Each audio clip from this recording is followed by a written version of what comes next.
Hello friends, welcome to BPSC Right Way. स्वागत है आप सभी का हमारे चैनल बीपीएससी राइट वे पर। आज हम लोग बिहार करंट अफेयर्स का पार्ट 3 लेकर आए हैं। इसके तहत हम लोग अक्टूबर 2024 के सभी महत्वपूर्ण करंट अफेयर्स को देखेंगे जो कि आपके आने वाली परीक्षाओं के लिए महत्वपूर्ण होगा। तो चलिए हम लोग आगे देखते हैं। अगर आपने अभी तक हमारे मोबाइल एप्लीकेशन को डाउनलोड नहीं किया है तो इसे आप लोग प्ले स्टोर से डाउनलोड कर सकते हैं। यहाँ पर आपको बिहार से संबंधित जितने भी परीक्षाएं हो रही है उनसे संबंधित कोर्सेज और मैगजीन, टेस्ट सीरीज वगैरह यहाँ पर आपको मिल जाएंगे। साथ ही साथ फ्री स्टडी मटेरियल भी मिलेंगे जिससे कि आपकी तैयारी जो है वह करने में आसानी होगी। तो आगे बढ़ते हैं हम लोग, देखते हैं हमारा आज का पहला प्रश्न। हमारा आज का पहला प्रश्न है, बापू टावर का निर्माण बिहार के किस शहर में किया गया है? तो हमारे उत्तर हो जाएंगे पटना। 129 करोड़ रुपए की लागत से पटना के गर्दनी बाग में निर्मित बापू टावर को महात्मा गांधी की जयंती पर राज्य को समर्पित किया गया है। यह टावर युवा पीढ़ी को प्रेरित करने के उद्देश्य से बनाया गया है जिसकी वास्तु और सौंदर्य जो है वह विशेष है। तो अगर पूछा जाए बापू टावर जो है वह कहाँ बनाया गया है तो वह बनाया गया है पटना में। अगला प्रश्न है हमारा, सितंबर 2024 की रैंकिंग के अनुसार सरकारी अस्पतालों में निःशुल्क दवा वितरण और उपयोग में कौन सा राज्य शीर्ष पर रहा है?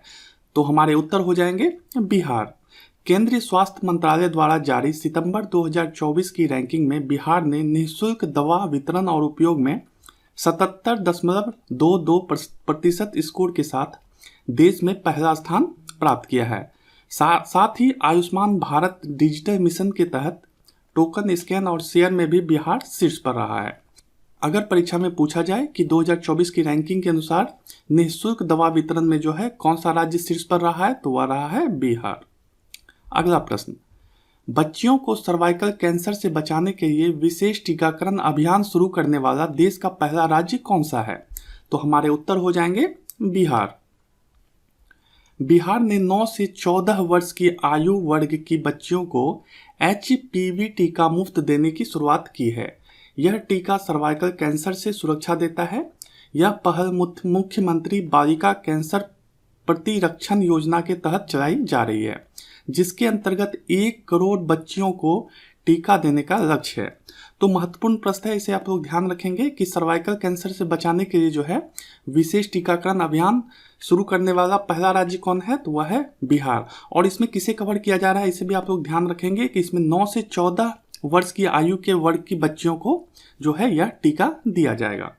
अगला प्रश्न, हाल ही में नीति आयोग के किस अधिकारी ने गया में बिहार के जेन नेक्स्ट लैब का उद्घाटन किया है? तो हमारे उत्तर हो जाएंगे BVR सुब्रमण्यम। गया में भारत लैब की तर्ज पर विकसित बिहार जेन नेक्स्ट लैब का उद्घाटन नीति आयोग के CEO BVR सुब्रमण्यम द्वारा किया गया है। यह प्लेटफॉर्म राज्य सरकार के विभिन्न भागों से संबंधित कार्यों और आंकड़ों की जानकारी एक ही स्थान पर उपलब्ध कराता है। इसके साथ ही उन्होंने डाटा ड्रिवन गवर्नेंस पर राष्ट्रीय सम्मेलन में भी भाग लिया है।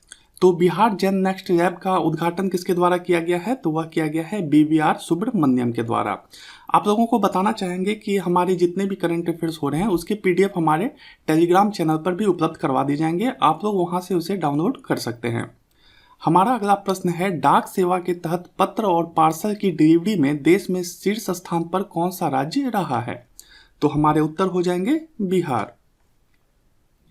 बिहार राज्य हर महीने 80 लाख से अधिक पत्र और पार्सल की डिलीवरी करता है और इसमें 94% से अधिक डिलीवरी की दर है जिसके आधार पर यह डाक सेवा में देश में शीर्ष पर रहा है। इसके अतिरिक्त राज्य में 3 नए पासपोर्ट केंद्र वैशाली, झंझारपुर जो कि मधुबनी में है और वाल्मीकि नगर पश्चिम चंपारण में खोले जाने की योजना भी तैयार की गई है। तो पार्सल डिलीवरी में पहले स्थान पर कौन है तो वह है बिहार। अगला प्रश्न है, हाल ही में हैदराबाद में आयोजित 38वीं सब जूनियर बालक नेशनल हैंडबॉल प्रतियोगिता में बिहार को कौन सा पदक प्राप्त हुआ है? तो हमारे उत्तर हो जाएंगे कांस्य पदक। हैदराबाद में आयोजित इस प्रतियोगिता में बिहार की टीम सेमीफाइनल में दिल्ली से 34-27 से हार गई जिससे उसे कांस्य पदक से ही जो है बिहार को संतोष करना पड़ा। तो बिहार को इसमें कौन सा पदक प्राप्त हुआ है तो वह प्राप्त हुआ है कांस्य पदक। और बिहार जो है सेमीफाइनल में किससे हार गई है तो वह हार गई दिल्ली से। अगला प्रश्न, स्वच्छता ही सेवा अभियान के तहत किस राज्य ने जन भागीदारी और कचरा इकाइयों की सफाई में देश भर में पहला स्थान प्राप्त किया है? तो हमारे उत्तर हो जाएंगे बिहार। स्वच्छता ही सेवा अभियान 2024 के अंतर्गत बिहार ने जन भागीदारी और कचरा इकाइयों की सफाई में राष्ट्रीय स्तर पर पहला स्थान प्राप्त किया है। पटना जिले को इस उपलब्धि के लिए राज्य स्तरीय स्वच्छता सम्मान से नवाजा गया है। तो यह महत्वपूर्ण प्रश्न है, इसे आप लोग ध्यान रखेंगे कि स्वच्छता ही सेवा अभियान के तहत जो है बिहार ने जन भागीदारी और कचरा इकाइयों की सफाई में देश में पहला स्थान प्राप्त किया है। अगला प्रश्न, हाल ही में किस शहर में विदेशी डाकघर यानी कि फॉरेन पोस्ट ऑफिस FPO खोलने की अधिसूचना जारी की गई है? तो यह जारी की गई है पटना में।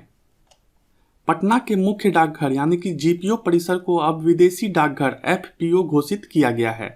इससे अब अंतर्राष्ट्रीय स्तर पर डाक और पार्सल भी भेजना व प्राप्त करना जो है वह आसान हो जाएगा। पहले बिहार से सामान भेजने के लिए कोलकाता पर निर्भर रहना पड़ता था, लेकिन अब पटना से ही जो है कस्टम क्लियरेंस के सहित जो है सभी प्रक्रियाएं यहीं पर पूरी हो जाएगी, जिससे राज्य के अंतर्राष्ट्रीय व्यापार को जो है वह बढ़ावा मिलेगा। तो यह कहाँ पे किया गया है? तो वह किया गया है पटना में। इसे आप लोग ध्यान रखेंगे कि पटना में जो है अब FPO उपलब्ध है, जहां से आप पूरे विश्व में कहीं भी डाक भेज सकते हैं। अगला प्रश्न, हाल ही में बिहार सरकार के द्वारा पारित संशोधन के अनुसार खनिजों के अवैध खनन पर अधिकतम कितना जुर्माना लगाया जा सकता है? तो हमारे उत्तर हो जाएंगे 10 लाख। बिहार मंत्रिमंडल ने बिहार खनिज संशोधन नियमावली 2024 को जो है मंजूरी दी है, जिसके तहत बालू समेत अन्य खनिजों के अवैध खनन पर अब अधिकतम 10 लाख तक का जुर्माना लगाया जा सकता है। पहले यह राशि जो है 25,000 से लेकर के 4 लाख तक के बीच थी, लेकिन अब उसे कितना कर दिया गया है? तो वह कर दिया है 10 लाख। अगला प्रश्न, प्रधानमंत्री गति शक्ति अभियान के अंतर्गत पटना में आयोजित 2 दिवसीय जिला स्तरीय कार्यशाला में पूर्वी भारत के कितने जिलों के अधिकारी शामिल हुए हैं? तो हमारे उत्तर हो जाएंगे 44 जिले। पटना में 18 अक्टूबर से प्रधानमंत्री गति शक्ति अभियान के अंतर्गत पूर्वी जोन के लिए 2 दिवसीय जिला स्तरीय कार्यशाला का आयोजन किया गया है, जिसमें बिहार सहित झारखंड, ओडिशा, पश्चिम बंगाल, उत्तर प्रदेश और उत्तराखंड के कुल 44 जिलों के अधिकारी और जिलाधिकारी इसमें जो है शामिल हुए थे। अगला प्रश्न, हांगकांग में आयोजित ड्रैगन बोट एशियन चैंपियनशिप में अरवल की कोमल कुमारी ने किस प्रतिस्पर्धा में कांस्य पदक जीता है? तो हमारे उत्तर हो जाएंगे बोटिंग रेस में। अरवल जिले की करपी प्रखंड के कोमल कुमारी ने हांगकांग में आयोजित ड्रैगन बोट एशियन चैंपियनशिप में 200 मीटर और 500 मीटर वर्ग की बोटिंग रेस स्पर्धा में जो है कांस्य पदक जीता है। तो महत्वपूर्ण प्रश्न है, आप लोग इसे ध्यान रखेंगे कि हांगकांग में आयोजित ड्रैगन बोट एशियन चैंपियनशिप में जो है कोमल कुमारी ने कांस्य पदक जीता, और किस में जीता है? तो वह जीता है बोटिंग रेस में। अगला प्रश्न, स्वच्छता में नवाचार के लिए हाल ही में पटना को देश भर में कौन सा स्थान प्राप्त हुआ है? तो हमारे उत्तर हो जाएंगे 9वां स्थान। आवासन और शहरी कार्य मंत्रालय के द्वारा जारी एक रैंकिंग में स्वच्छता के क्षेत्र में नवाचार के लिए पटना को देश भर में 9वां स्थान प्राप्त हुआ है। इस उपलब्धि के तहत मंत्रालय की टीम पटना आकर नवाचार प्रयोगों का अध्ययन करेगी और अन्य शहरों को भी इस प्रयोग को अपनाने के लिए प्रेरित किया जाएगा। तो बहुत ही महत्वपूर्ण प्रश्न है, इसे आप लोग ध्यान रखेंगे कि स्वच्छता में नवाचार के लिए पटना को कौन सा स्थान प्राप्त हुआ है? तो वह प्राप्त हुआ है 9वां स्थान। अगला प्रश्न, बरौनी रिफाइनरी से किस वर्ष से पॉलीप्रोपिलीन का उत्पादन शुरू होने की संभावना है? तो हमारे उत्तर हैं 2025। बेगूसराय जिले के बरौनी रिफाइनरी में पॉलीप्रोपिलीन उत्पादन अगले वर्ष यानी 2025, चूंकि हम लोग ये नवंबर 2024 का कर रहे हैं तो उसके अकॉर्डिंग जो है ये हम यहाँ पर लिखा हुआ है अगले वर्ष, लेकिन यह जो है इस वर्ष ही चालू हो जाएगी, यानी कि 2025 से जो है यह पॉलीप्रोपिलीन का उत्पादन जो है यहाँ से बेगूसराय के बरौनी रिफाइनरी से स्टार्ट हो जाएगा। तो इस प्रश्न को आप लोग ध्यान रखेंगे कि जो है बरौनी रिफाइनरी से जो है पॉलीप्रोपिलीन का उत्पादन इस वर्ष से प्रारंभ हो जाएगा। अगला प्रश्न, स्कूलों में आपदा प्रबंधन समिति गठित करने में बिहार के किस जिले को प्रथम स्थान प्राप्त हुआ है? तो हमारे उत्तर हो जाएंगे वैशाली। राज्य आपदा प्रबंधन द्वारा जारी रैंकिंग में वैशाली जिले को 99% से अधिक स्कूलों में आपदा प्रबंधन समिति गठन करने के लिए प्रथम स्थान प्राप्त हुआ है। पूर्णिया और अरवल को क्रमशः दूसरा और तीसरा स्थान मिला है। तो आपदा प्रबंधन समिति गठन करने में बिहार के कौन सा जिला प्रथम स्थान पर है? तो वह है वैशाली, और दूसरे पे है पूर्णिया और तीसरे पे है अरवल। महत्वपूर्ण प्रश्न है, इसे आप लोग ध्यान रखेंगे। अगला प्रश्न, पर्यावरण, वन और जलवायु परिवर्तन विभाग के द्वारा अगले कितने वर्षों तक राज्य के प्रत्येक खंड में वायु प्रदूषण का अध्ययन किया जाएगा? तो हमारे उत्तर हो जाएंगे 3 वर्षों तक। बिहार सरकार के पर्यावरण, वन और जलवायु परिवर्तन विभाग ने निर्णय लिया है कि अगले 3 वर्षों तक राज्य के हर प्रखंड में वायु प्रदूषण का जो है वह सर्वेक्षण किया जाएगा।